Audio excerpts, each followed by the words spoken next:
I was told over and over that I wasn't welcome at any family event.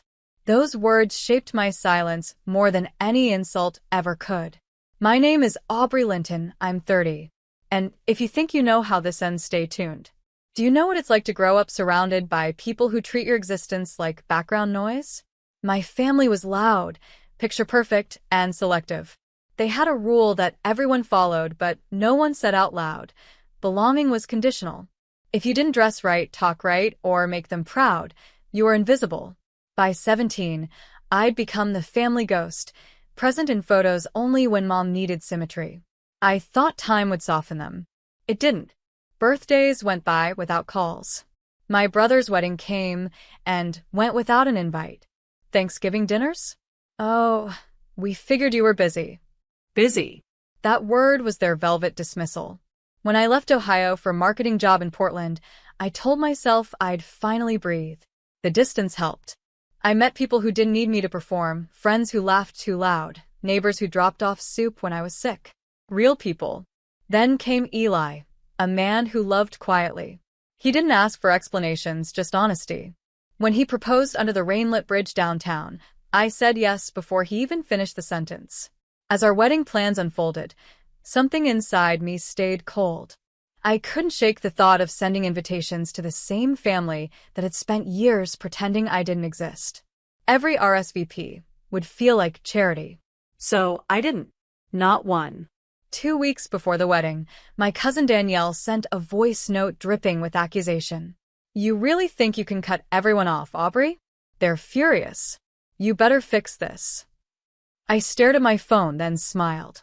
Because I already knew exactly how I'd end it all. The day Danielle's message hit my inbox, I was arranging wedding seating cards on our kitchen counter. Names of people who loved us, not tolerated us. There was a piece in it, like rewriting my own guest list for life. Eli noticed my tight smile. Family drama again? He asked softly, rinsing coffee mugs. Not drama, I said. Just ghosts trying to RSVP. He didn't push. That's what I loved about him, his quiet respect for my boundaries. Still, the universe has a cruel sense of timing. By that afternoon, my phone lit up with texts. Mom, you're being childish. This wedding is a chance to heal. Dad, you think you're better than us now? Brother, you'll regret this stunt. I didn't reply, but I could feel the old fear crawling back, the one that used to make me shrink, apologize, over-explain. That night, Eli found me sitting on the floor, scrolling through messages I hadn't opened. He knelt beside me, his hand brushing mine. You don't owe anyone an invitation to your peace, he whispered. I exhaled. Maybe that's what I needed, permission to choose myself. Still, curiosity won. I clicked open Mom's last voicemail. Her voice trembled, the practiced kind of sadness that sounds rehearsed. Aubrey, you've always made things difficult. Your father's embarrassed. If you just apologize, we could fix this before people start asking questions. Fix this. That phrase triggered something sharp inside me. They didn't want reconciliation. They wanted control. Public image. A way to frame me as the rebel daughter who came crawling back. But they underestimated how much I'd changed. That night, I opened my laptop, typed out a simple email, and scheduled it for delivery on the morning of my wedding. When that message sent, the story of my family finally ended exactly where it began, with truth they couldn't twist. The morning sun spilled across our apartment, touching the ivory lace of my wedding dress draped by the window. My phone buzzed nonstop. Missed calls, voice notes, chaos.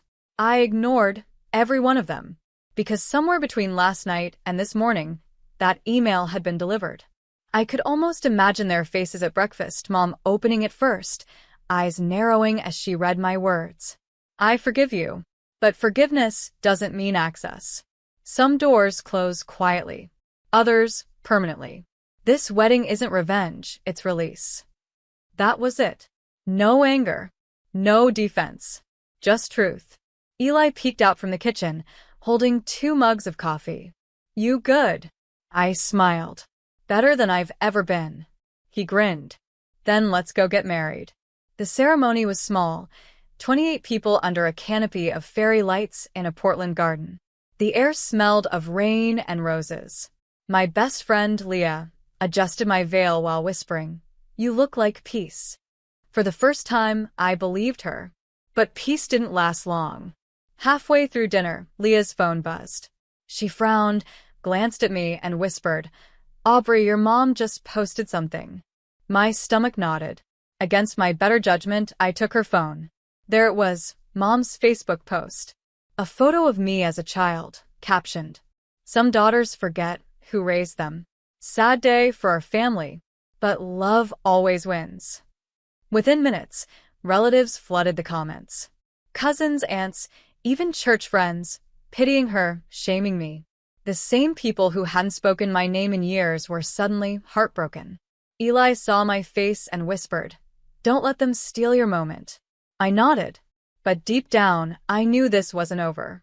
Because that post and the storm it unleashed forced me to make the one call that would end everything for good. The morning after our wedding, the world should have felt still, like the quiet after fireworks. Instead, my notifications looked like a battlefield.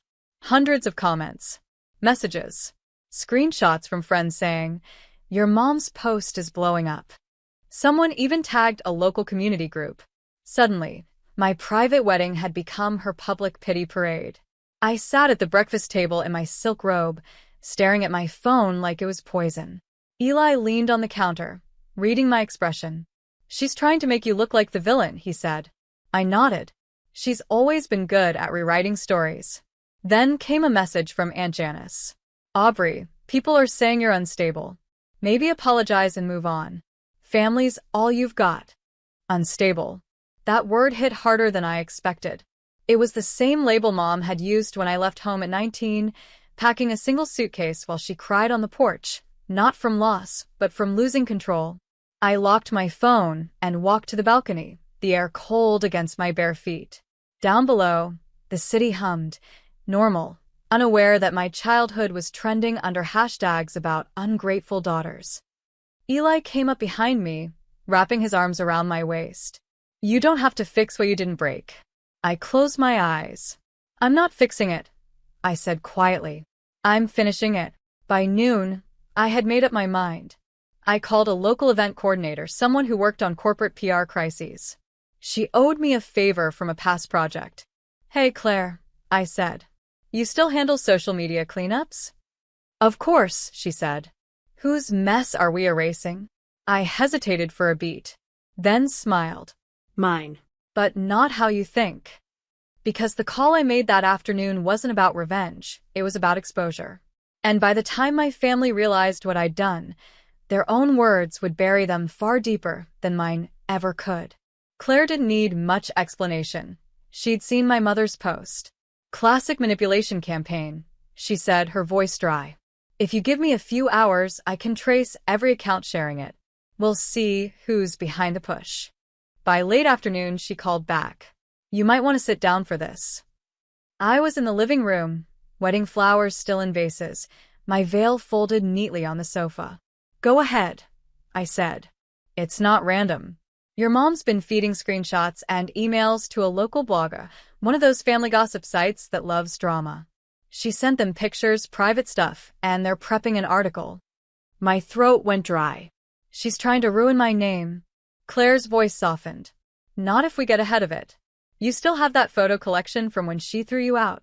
I did. "Years ago, after Mom told people I'd walked out ungrateful, I'd saved the eviction notice she'd taped to my door, the text messages, the police report she filed claiming I'd threatened her, just to justify her lie." "Send them," Claire said. "We'll build your side. Calm, factual, professional. No anger, just receipts." When I hung up, Eli was watching me. "You're really doing this?" "I'm done hiding." He nodded slowly. "Then do it right. Tell the truth, not for them, but for you." So I did. I wrote a letter, one long, calm message, and sent it to the same blogger my mother had used. I attached my documents, timelines, and photos. I told them I wasn't asking for pity, only fairness. Within hours, the blogger replied, "We've reviewed everything. Thank you for trusting us. The story will be updated. The next morning, the headline changed. Daughter speaks out. Family lies, love, and the price of silence. By noon, the comments turned. People saw through the act.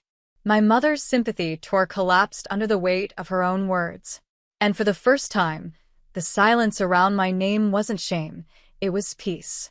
By the next morning, my phone looked different, quieter. No new insults. No pity messages. Just silence, the kind that felt earned. Mom, however, wasn't done. Around 9 a.m., she called from an unknown number. I let it ring out, but she left a voicemail. Her voice was brittle, trembling with fury. You had no right, Aubrey. You embarrassed this family. Your father's humiliated. You'll regret this. I replayed that line twice. Not because it hurt, but because it didn't. That's when I made the call. The one I'd been saving. It wasn't to Claire or the blogger or even to Eli. It was to my lawyer, Ms. Reynolds, the same woman who helped me file a harassment order years ago when Mom wouldn't stop showing up at my old apartment. Hi, Grace, I said. It's Aubrey. I need to update the terms on that old order. My family's crossed a new line. Within minutes, she pulled the digital trail, Mom's defamation posts, the public harassment, the leaked personal photos. You've got a solid case, Grace said. This isn't family drama anymore. It's digital harassment and invasion of privacy. By noon, she'd drafted the legal notice, a cease and desist order warning that if my family continued their smear campaign, we'd press charges for defamation and emotional distress. I signed it electronically. She sent it straight to Mom's email and copies to my father, my brother, and Aunt Janice. An hour later, my phone buzzed again. One text from Dad. You didn't have to go this far. I stared at it, then typed my only reply. You should have stopped her before I had to. After that, nothing. No calls. No comments. No posts. Just the heavy stillness of a bridge finally burned and the faint, liberating scent of freedom on the other side. That night, Eli took my hand across the dinner table. You okay? I smiled, small, steady. For the first time in my life, I actually think I am. 2 weeks passed, and the storm around my name died out completely. The same people who'd once whispered about me now moved on to someone else's scandal. That's the thing about public pity. It expires fast. Mom never reached out again. Her silence didn't ache the way I expected. It felt deserved. I heard through a cousin that she'd deleted her social media accounts after the blogger issued a follow-up clarifying how she'd falsified messages. My father had retreated too, no apologies, no defense, just avoidance. For the first time, my world was quiet. I focused on my new life with Eli. We returned from a short honeymoon in Oregon, our phones blissfully off, our hearts finally calm. Some nights, though, I'd wake to faint echoes of old memories, the sound of my mother's voice calling my name, the way I'd always run toward it hoping it meant love this time. But love, I learned, doesn't beg. It doesn't demand performance. It stays. One evening, while unpacking boxes in our new apartment, I found an old photograph buried in a drawer, a family picture from when I was 10. We were smiling on a picnic blanket, sunlight slicing through the trees. For a heartbeat, I wanted to keep it. But then I noticed it. Mom's arm wasn't around me. It was around my brother. I was just there. I slipped the photo into an envelope and mailed it to Grace, my lawyer, with a note. Keep this for the case file. A reminder of where it started. Eli watched quietly. Closure, he asked. Not yet, I said softly. Almost. The next morning, I received an email from Claire, the PR specialist. Everything's clear now. Your name's clean. If you want, we can issue one final public statement. I hesitated, then typed back. No need. Some endings don't need an audience. But in truth, there was one last thing left undone. One conversation that wasn't about defense or justice. It was about letting go for good. And it would happen in the place where my silence began. I drove back to Ohio on a gray Sunday morning, the sky heavy with rain. The roads were familiar, lined with the ghosts of every version of me that once tried to belong. I didn't tell anyone I was coming. I wasn't there for closure that needed witnesses, just the kind that demanded silence. The old house looked smaller than I remembered. The shutters peeling, the porch sagging. A single for sale sign swayed in the wind. My mother was gone. They'd finally decided to leave the town that once defined us. Still, I stepped out of the car and walked up to the front door. That door, the same one she'd once slammed on me when I came home at 19, suitcase in hand, begging to talk. The same one where she'd told me, "You're not welcome here anymore." I touched the handle and whispered, "Neither are you." In my hand was a single envelope. Inside, a copy of the legal notice Grace had sent, and a short handwritten note. It read, "I release you. Not for you, but for me. This door no longer owns me." I slid it through the mail slot, turned, and walked away. The rain started, soft, steady, almost cleansing. When I got back to the car, Eli texted, "You good?" I stared at the screen, then smiled. Yeah. It's done. As I drove off, the town blurred behind me, streetlights glowing through rain like ghosts, waving goodbye. My reflection in the window didn't look like the girl who was never invited. It looked like someone who'd finally invited herself into her own peace. Back home, I placed my wedding photo on the shelf, not the edited one for social media, but the real one. Me and Eli laughing mid-dance, my veil tangled, joy unpolished but real. Sometimes healing isn't loud. It's the quiet certainty that you've already won, not because they lost, but because you finally stopped fighting for space in a story that was never written for you. And when I locked my apartment door that night, it stayed closed for good.